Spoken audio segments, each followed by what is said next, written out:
जय हिंद दोस्तों, मैं शिव कुमार सिंह आपको SK concept clear YouTube channel पर स्वागत करता हूं। अगर आप चाह रहे हैं क्लास 10 तक मैथ आसान भाषा में सीखे, सरल भाषा में सीखे, तो आप हमारे चैनल से जुड़ सकते हैं। और मैथ के साथ साथ बाकी विषय भी हमारे चैनल पर अच्छी तरीका से आपको समझाया जाएगा और उसको एक्सप्लेनेशन किया जाएगा। मेरा चैनल का नाम है SK concept clear, SK concept clear. और साथ ही साथ मेरे चैनल को सब्सक्राइब कर लीजिए और चैनल को शेयर भी कर दीजिए। अगर चाह रहे हैं मैथ आपको आसान भाषा में सीखे, हमारे चैनल से जुड़ करके हमारे चैनल से क्या पढ़े हम लोग पढ़ेंगे दो चर वाले रैखिक समीकरण। अब देखो दो चर क्या होता है। अगर मान इसका एग्जाम्पल दिखा देते हैं। अगर 4x प्लस 3y बराबर 6 लिखा हुआ है, तो इस प्रकार के सीरीज को, इस प्रकार के तरीका को हम लोग क्या बोलते हैं, दो चर वाले। क्यों? इसमें x भी है एगो चर और दूसरा चर क्या है y, इसलिए इसमें दो संख्या आया हो, इसलिए इसको क्या बोलते हैं, दो चर वाले समीकरण। इसमें अगर लिखा रहता मान लो 3a, दूसरा एग्जाम्पल 3a प्लस 5b, कुछ भी या 3 लिखा हुआ है, ये भी क्या हो जाएगा, दो चर वाले समीकरण। इसका परिभाषा परीक्षा में आपको नहीं पूछेगा, है ना। अब सुनो, इसको हल करने का 5 तरीका होता है। इसका हल करने का कितना तरीका होता है, 5 तरीका। अब देखिए पहला तरीका क्या है, इसमें तुलनात्मक विधि। तुलनात्मक विधि अंग्रेजी में बोला जाता है बाय कंपैरिजन। 5 तरीका बताएंगे, 5 विधि। देखो इसका मान लीजिए कोई क्वेश्चन है 2x प्लस 3y बराबर 19, है ना। 3x प्लस 4y बराबर 26। देखिए ये पहला समीकरण, ये दूसरा समीकरण। देखिए ये सवाल है, इस सवाल को परीक्षा में बोल देगा मान लीजिए तुलनात्मक विधि से क्या करना है, हल करना है। हल करने का मतलब हो गया x का मान निकालना और y का मान निकालना है। बात समझ आया ना। आप समीकरण 1 को लेना, आपको जिसका मान निकालने का मन कर रहा है, x का निकालना है x का निकाल सकते हैं, y का निकालना है y का निकाल सकते हैं। समीकरण 1 लेंगे पहले। समीकरण 1 से बताओ कितना है, 2x प्लस 3y बराबर 19। आपको जिसका मान निकालना निकालो। किसका निकालना बताओ, x का निकालने के y का निकालने से बताओ। y ना, आप y उधर रखना, आप बाकी उधर भेज देना। देखो अगर 3y बराबर क्या हो जाएगा, 19 माइनस 2x। ध्यान समझिए, देखो इस लड़का क्या बोले सर, y का मान आप रखिए, तो y का मान इधर रखेंगे हम। इसके लिए क्या करना पड़ेगा, x को हमको इधर भेजना पड़ेगा। यहाँ 19 है, आई प्लस में, तो क्या हो जाएगा माइनस 2x। अब यहाँ से 3 भी हटाना पड़ेगा, तो बोलो y बराबर क्या हो जाएगा, 19 माइनस 2x बटा 3। समीकरण 1 को किया तो y का मान समझिए ये आया। अब समीकरण 2 में भी क्या करेंगे, y का मान निकालेंगे।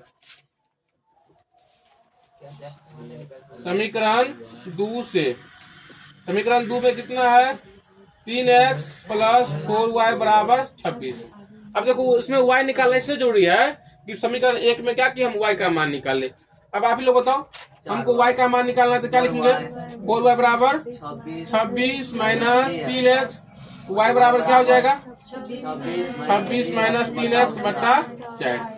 अब करना है तो इसको कर लीजिए आप समीकरण 3, इसको समीकरण 4। अब समीकरण 3 में देखिए y है इस तरह, और समीकरण 4 में भी इधर क्या है y। हम कभी ना कभी बोले हुए थे, अगर बराबर से पहले बराबर है तो बराबर के बाद भी क्या हो जाएगा, बराबर। तो क्या लिखेंगे, समीकरण 3 और समीकरण 4 से। समीकरण 3 तथा समीकरण 4 से इतना बराबर इतना कर देंगे ना, तो क्या हो जाएगा, 19 माइनस 2x बटा 3 बराबर 26 माइनस 3x बटा 4। अब बताओ इसमें से x का मान कैसे निकालेगा, कोना कोनी गुना करना है, बच्चा पढ़ा होगा।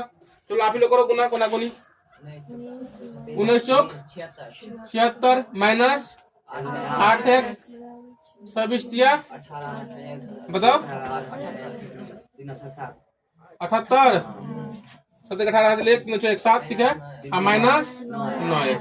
अब बताओ क्या करना है, x वाले को एक तरफ और नंबर वाले को एक तरफ। Minus 8x plus 9x 78। देखो 78 अब माइनस जाएगा तो क्या हो जाएगा, 76।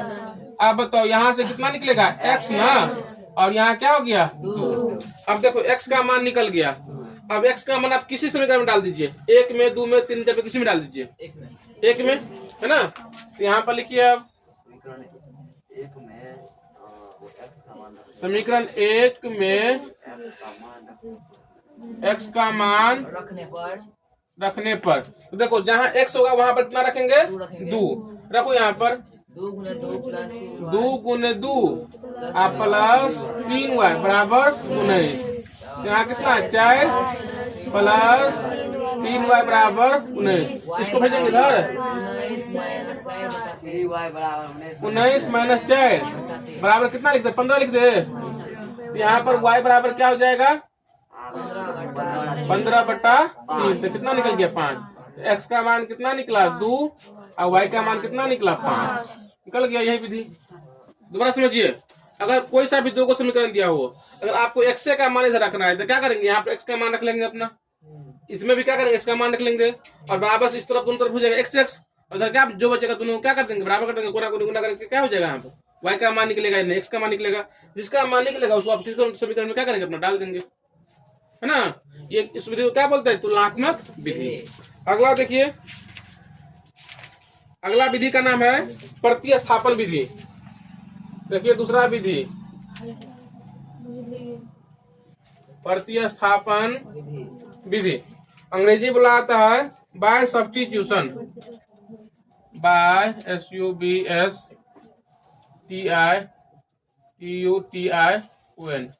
अब देखिए इस विधि में क्या होता है, इसी से बता दें हम इसी को। देखिए सवाल क्या है, 2x प्लस 3y बराबर 9, समीकरण 1 19 है। दूसरा समीकरण है 3x प्लस 4y बराबर 26, समीकरण 2।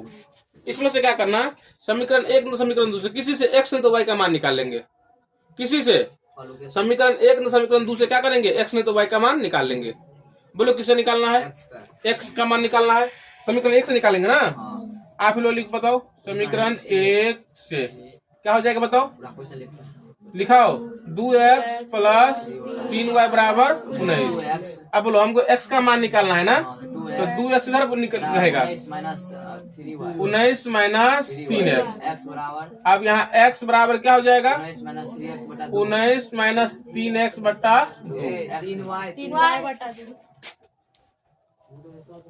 3y बट्टा 2। अब देखिए समीकरण 1 से क्या कि x का मान निकाल लिए, यहाँ किसी को दिक्कत, दोबारा देख लीजिए। समीकरण आपका ये है, इसमें x का मान निकालना है, x वाले को उधर रखना है, तो 3y को इधर भेज देंगे तो माइनस हो जाएगा 3y। अब इसके साथ 2 भी है तो 2 को भेजेंगे इधर, चला जाएगा बट्टा में। x का मान जो निकला ना, x का मान अब समीकरण 2 में रख देंगे, जहां x है वहां पर क्या करेंगे, x का मान रख देंगे। इसको देखिए समीकरण 2 में x का मान रखने पर अब देखो यहाँ पर कितना है 3 ना, x के जगह पर क्या करेंगे, ये रख देंगे, तो कितना है 19 माइनस 3y बट्टा 2 प्लस 4y बराबर 26। अब बताओ 3 से क्या हो जाएगा, दोनों को गुना हो जाएगा, चलो गुना करो,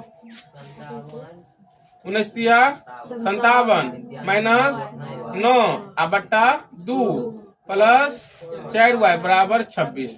अब यहाँ से हमको y का मान निकालना है। अब बताओ कैसे करेंगे, भिन्न जोड़, इस दोनों का लघुत्तम लेंगे तो कितना हो जाएगा, लघुत्तम लेंगे तो हो जाएगा 2। अब देखो यहाँ पर क्या हो जाएगा 57 माइनस 9y प्लस 8y बराबर 26। अब ऊपर में देखो तो 57, अब माइनस क्या होगा इस दोनों में y, अब बट्टा 2 बराबर 26। अब बताओ यहाँ पर क्या कर दे, कोना कोनी गुना कर देते हैं, है ना। 26 दूना 52 बराबर 57 माइनस y। देखो यहाँ बट्टा 1 ना, 26 गुना 26 गुना करेंगे 2 से तो कितना हो गया 52, ऐसे गुना करेंगे 1 से तो क्या हो जाएगा 57 माइनस y। अब यहाँ से बताओ y का मान कैसे निकलेगा, इसको ले आएंगे इधर, 57 माइनस 52, कितना निकला y का मान 5। अब देखो y का मान निकल गया। अब समीकरण इसी में या कहीं भी क्या करेंगे, y का मान रख देंगे तो क्या हो जाएगा, x का मान निकल जाएगा। समीकरण 1 से निकाल लीजिए, समीकरण 1 में y का मान रखने पर। रखो समीकरण 1 में y की जगह पर 5 रखना है तो कितना हो जाएगा बताओ यहाँ पर 2x प्लस 3 गुने 5 बराबर 19। तो 2x बराबर क्या हो जाएगा 19 माइनस 15 कर दे तो 2x बराबर क्या हो जाएगा 4। x बराबर क्या हो जाएगा 4/2 मतलब 2। अब देखो x का मान कितना निकला 2 और y का मान कितना निकला था 5। देखो इस विधि से भी निकाले तो x का मान 2 निकला, y का मान 5, यहाँ पे x का मान 2 y का मान 5। एगो और विधि देखिए अभी नहीं। देखो परीक्षा में होता क्या है, आपको कोई विधि का नाम नहीं देगा, आपको बोल देगा समीकरण को आप हल कीजिए। आपको जिस विधि से मन करना उस विधि से निकाल सकते हैं। हाँ, लेकिन किसी के सवाल में पूछ देता है कि इस सवाल को फलने विधि से हल कीजिए, आपको फलने विधि फिर लगाना पड़ेगा है ना। चलिए तीसरा विधि है लुप्तीकरण। हाँ, तीसरा विधि है लुप्तीकरण विधि। देखिए इसका नाम है लुप्त करना, इसका इंग्लिश नाम है इलिमिनेशन, है ना। उसका उतना हम लोग इंग्लिश में चलेंगे। अब देखो मान लीजिए कोई सवाल है 7x माइनस 2y, ये लेना है। चलो यही ले लीजिए। तो कितना है बताओ 2x प्लस 3y बराबर 19। समीकरण 1 है ना। 3x प्लस 4y बराबर 26। सुनो समीकरण 2। अब बताओ किसका मान लुप्त करना है, बताओ x का कि y का, तो बताएंगे x का लुप्त करना है ना। अब बोलो इस वाला समीकरण में कितना से गुना कर देंगे तो x का मान हो जाएगा सेम, मतलब x के साथ जोड़ेगा तो सेम हो जाएगा। और इसमें कितना से गुना करेंगे तो x का मान हो जाएगा सेम। बात में दोबारा समझिए। देखो ये समीकरण 1 है ना, इसमें कोई ना कोई संख्या से गुना करना पड़ेगा और यहाँ भी कोई ना कोई संख्या से गुना करना पड़ेगा। और गुना करने पर हमको ये देखना पड़ेगा कि x का मान हो जाना चाहिए सेम होना चाहिए दोनों में। अगर इसमें 3 से गुना करते तो यहाँ पर क्या हो जाएगा 6x, और यहाँ 2 से गुना कर देते हैं यहाँ भी कितना हो जाएगा 6x। दोनों जगह यहाँ का मान हो जाएगा सेम। आप लोग पहले सीखा होगा या किया होगा नमक क्लास में, समीकरण 1 में इतना से गुना करने पर, समीकरण 2 में इतना से गुना करने पर, है ना। दोबारा समझिए, यहाँ पर ये आपका समीकरण 1 हो गया, समीकरण 2 हो गया। हम क्या बोले x के साथ जो भी संख्या आया हुआ है उसको क्या करना है सेम हमको लाना है। तो यहाँ पर अगर 3 से गुना कर देंगे तो यहाँ पर हो जाएगा 6x, और यहाँ पर क्या करेंगे 2 से गुना करेंगे तो यहाँ हो जाएगा 6x। अब बोलेंगे सर ये संख्या कहाँ से आएगा, जितना आप लोग सवाल बनाएगा उतना जल्दी सीख लेगा, है ना। चलो बताओ इसको गुना कीजिए, आप कितना हो जाएगा 6x, अब प्लस क्या हो जाएगा 9y, 3 सब में गुना हो जाएगा अब बराबर 57। यहाँ गुना कीजिए 6x प्लस 8y 26 गुना 52। अब नीचे वाला का चिन्ह बदल जाता है, यहाँ भी हो जाएगा माइनस। अब इस दोनों को क्या कर दे कट जाएगा, यहाँ पर कितना हो जाएगा y बराबर क्या हो जाएगा 57 माइनस 52। तो कितना निकल गया 5। कहाँ नहीं उसे दिखा दिया हम। अब y का मान निकल गया, अब y का मान किसी में डाल दीजिए। समीकरण 1 में y का मान रखने पर तो 2x अब प्लस 3 गुने कितना 5 बराबर 19। 2x बराबर क्या हो जाएगा 19 माइनस 15। 2x बराबर कितना 4, इसलिए कटेगा 2, x का मान 2 तो x का मान हो गया 2 और y का मान हो गया 5। हाँ चलिए आप लोग क्या करेंगे इसको देख के बताएंगे या वीडियो तो एक बार देख लेंगे, है ना। इस तरीका देखो जितना तरीका बताते हैं ना सब पर एक बार और बताएंगे, जब चैप्टर शुरू करेंगे तब सब में से वो का सवाल बताएंगे। फिर अब चौथा विधि है वज्र गुणन विधि। वज्र गुणन विधि देखो जैसा नाम है वैसा करनी है। वज्र मतलब क्या वज्र भूस्कोल होता है वो, ऐसी सबसे भारी विधि है। परीक्षा में आपको चारों पे से कुछ नहीं पूछेगा किस सवाल को किस विधि से बनाओ, आपको पूछबो करेगा कि ये सवाल को आपको बनाना है तो किस विधि से बनाना है, वज्र गुणन विधि से बनाना है। हम लोग वज्र भूस्कोल समझो इसको कहते हैं, है ना। इसको इसका दूसरा नाम उठा लो, इसका दूसरा नाम है ढकना विधि। अब देखो ढकना विधि क्या होता है।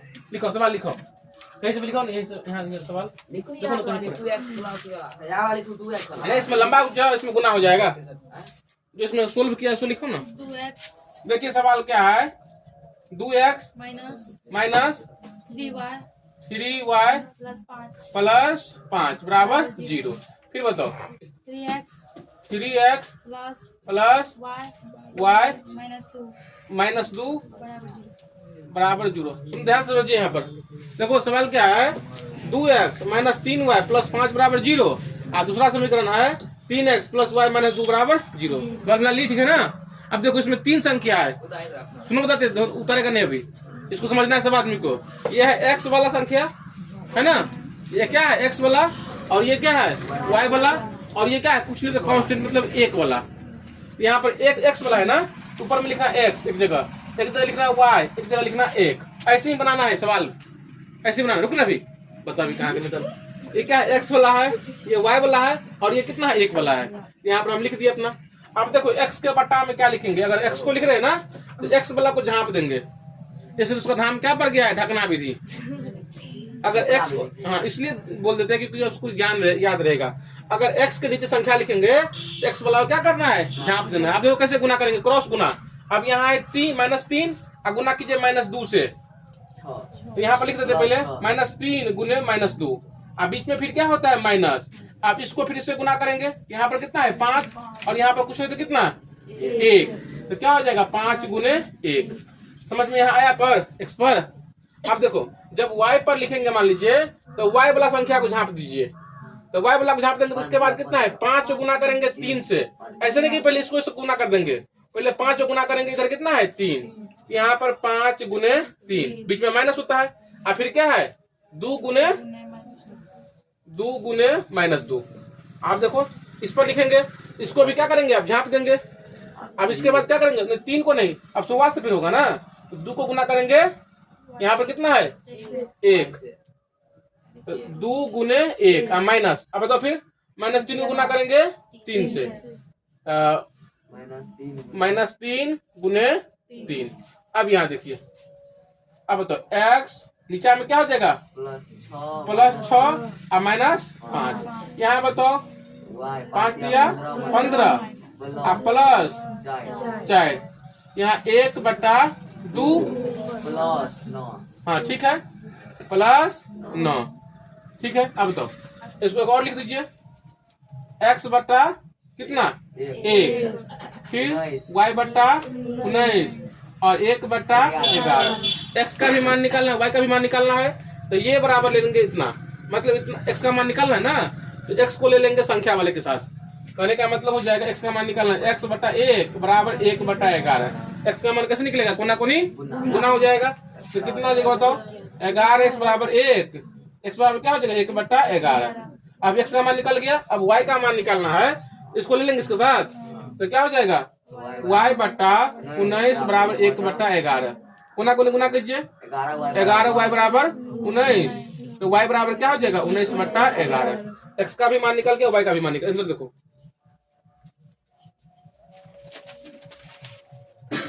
x का मान 1/11, y का मान देखो कितना है 19/11। दोबारा समझा दे, देखिए सुनो जी, ये आपका सवाल है ना। इसमें 3 तरह के बात को लिखेंगे आप लोग। पहले x वाला दिख रहा है, x को लिख देंगे यहाँ पर। उसके बाद क्या दिख रहा है y का, y लिख देंगे। इसके बाद कुछ नहीं, यहाँ पे देखेंगे x में तो कुछ नहीं है, यहाँ पर क्या करेंगे 1 लिख देंगे। अब देखो जब x का जब नीचे लिखेंगे ना तो x वाले को झाँप देंगे। इसके बाद क्या बचेगा -3 को गुना कर देंगे -2 से, कोना को नहीं गुना करना, ध्यान से -3 को गुना करेंगे 2 से, तो लिख दिए हम यहाँ पर। अब 5 गुना करेंगे -1 मतलब 1 से। अब y का लिखेंगे तो y को झाँप देंगे हम, ध्यान समझिए। अब y के बाद देखेंगे क्या है, तो 5 गुना करेंगे 3 से, यह लिखे माइनस सूत्र में आता है, और 2 को गुना करेंगे -2 से, फिर 1 को लिखेंगे, 1 को झाँप देंगे। अब यहाँ पर फिर 2 को गुना करेंगे 1 से, और फिर -3 गुना करेंगे 3 से। जैसे संख्या मिल जाएगा तो यहाँ अपना गुना करने आएगा ही, यहाँ पर निकाल लेंगे मान। समझ में आया? नहीं आया तो क्या करना, वीडियो देखना है ना। आप इस पर कम से कम 2 सवाल देंगे, बाकी क्या कर विधि पर नहीं देंगे, लेकिन इस पर सवाल बनाने के लिए। तो अगला विधि बताओ क्या है। हाँ एक लास्ट विधि है, परीक्षा में आज तक नहीं पूछा है, अनुपात निर्णय विधि। क्या विधि का नाम है, अनुपात निर्णय विधि। नहीं पूछेगा, हम लिख के दे देंगे। अनुपात निर्णय विधि। चलिए यही सवाल है, तो सवाल लिखो दूसरा, इसका लिखा दो सवाल इसमें लिखा हुआ है। नहीं लिख देखो ना, सब ठीक रहता है रे। 3x प्लस 5y बराबर 7। दूसरा 5x प्लस 12y बराबर 14। देखो इसमें क्या करना है, बराबर के बाद संख्या बराबर पुरा देना है। बराबर के बाद क्या पुराना है, सेम पुरा देना। रुक जाओ अभी, रुक जाओ। बराबर के बाद क्या पुराना है, सेम। यहाँ पर 14 है, इसमें कितना से गुना करेंगे तो यहाँ भी 14 पुर जाएगा 2 से। इसको समीकरण लिख दीजिए, समीकरण 1 लिख दीजिए और समीकरण 2, है ना। इसमें आप बोले 2 से गुना करें, इसमें 2 से गुना कर देना है। आप कोई बोले क्यों, तो हम क्या बोले, इस विधि में होता क्या है, बराबर के बाद अब क्या करना है, सेम पुराना है। इसमें भी गुना कर देंगे तो फिर यहाँ कुछ और हो जाएगा, इसलिए क्या करेंगे, यहाँ जो रहेगा किसी में से दोनों एगो गुना करेंगे, या दोनों को हो सकता है दोनों गुना करना पड़ जाए, दोनों को गुना कर देंगे। अब तो 2 से गुना करेंगे तो 2 से तीनों को गुना कर देंगे। चलो करो दूसरा पूरा। तो 6x प्लस 10y बराबर 14। इसके बाद फिर कितना है, 5x प्लस 12y बराबर 14, है ना। अब यहाँ माइनस, यहाँ माइनस, यहाँ माइनस। अब इसमें तो ये दोनों न कट जाएगा। अब इधर कितना बच गया बताओ, x। यहाँ पर कितना बच गया, -2y बराबर 0। इसमें दोनों x भी है, यहाँ y भी है, एगो को ले जाएंगे इधर हम। तो बताओ क्या हो जाएगा, x बराबर 2y। x बराबर क्या हो जाएगा, 2y। अब देखो तो यहाँ पर हमको 2 को लाना है इधर, तो 2 इधर किस में आएगा, बट्टा में, माइनस में नहीं आएगा, अभी गुना में है। यहाँ कुछ नहीं थे, यहाँ पर 1 है, 1 को ले जाएंगे इधर, 1 किस में जाएगा। कहने का मतलब ये हो गया, इधर जो y रहेगा, y के साथ जो रहेगा उसको लाएंगे तो बट्टा में आ जाएगा, और एक शब्द जो आएगा सो जाएगा बट्टा में। हम देखो इसको ऐसे कर देंगे, x बट्टा 2 अब बराबर यहाँ y बट्टा कुछ नहीं था 1। अब इतना बराबर k माना, यहाँ समझिए, यहाँ जो मान निकला ना इसको ले आए बट्टा में, यहाँ भी चला जाएगा बट्टा में। अब इतना बराबर k माने, अब x बट्टा 2 बराबर एक बार लेंगे k, और एक बार y बट्टा 1 बराबर लेंगे k। यहाँ देखिए अब x बट्टा 2 बराबर k, x का मान कितना निकलेगा, 2k, है ना। फिर देखिए y बट्टा 1 बराबर k, y बराबर क्या हो जाएगा, क्या हो जाएगा ना। अब x और y का मान क्या करेंगे, समीकरण 1 में समीकरण 2 कहीं भी मान रख दीजिए। समीकरण 1 में तो समीकरण 2 में क्या करेंगे, कहीं भी क्या करेंगे, इसका मान रख देंगे। देखो समीकरण 1 में रखिए, समीकरण 1 में x तथा y का मान रखने पर समीकरण 1 देखो कितना है, 3 गुना कितना हो जाएगा, 2k क्या है बताओ, 5 गुने k बराबर 7। अब यहाँ कितना हो जाएगा बताओ, 5 यहाँ कितना हो जाएगा, 6k प्लस 5 के बराबर 7, 11 के बराबर 7। तो k का मान कितना हो जाएगा, 7 बट्टा 11। अब यहाँ देखो, यहाँ x का मान निकालना है ना, x का मान निकालना है। तो देखो यहाँ पर x बराबर कितना है, 2k, तो 2k, तो 2 गुने k का मान कितना निकला, 7 बट्टा 11। तो x बराबर कितना निकल जाएगा, 14 बट्टा 11, है ना। अब देखो y का मान निकालना है, तो y बराबर क्या है, k, तो k का मान कितना है, 7 बट्टा 11, है ना। ये पूछता भी नहीं आज तक, नहीं पूछा है, हमको लग रहा है भविष्य में भी नहीं पूछेगा ये। सुनो बताते हैं, दिक्कत कुछ नहीं है। हम किताब में से दे देते बनाने के लिए, ठीक है। आप लोग 8वां सवाल देखो एग्जाम्पल में, सादित में।